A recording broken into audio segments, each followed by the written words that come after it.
Seems Lady Susan will finally visit. Lady Susan Vernon. That woman's a fiend. Congratulations on being about to receive the most accomplished flirt in all England. Excuse me for arriving this way. What a delightful family pose.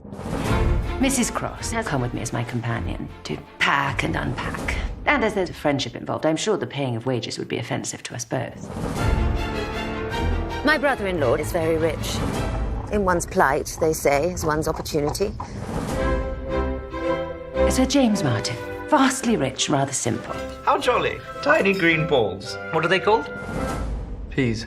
If my daughter were not the greatest simpleton on earth, she would be engaged to him now. But, Mama, I can see Sir James is a kind man, but marriage is for one's whole life. Not in my experience. May I present Lady Susan? Delighted to make your acquaintance. He's handsome, isn't he? In a calf-like way. Manwaring's in town. Have you seen my husband? Horrid woman.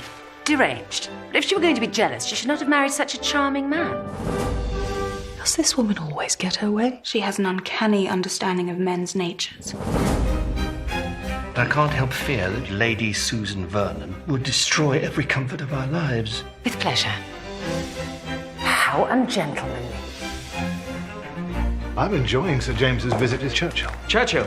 That's how you say it. All together like that. I'd heard church and hill, but couldn't find either. All I could see was this big house.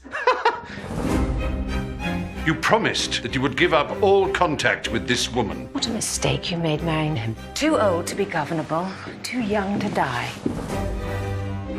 Lady Susan? How dare you address me, sir? Be gone, or I will have you whipped. Outrageous. Have you never met him? No, I know him well. I would never speak to a stranger like that.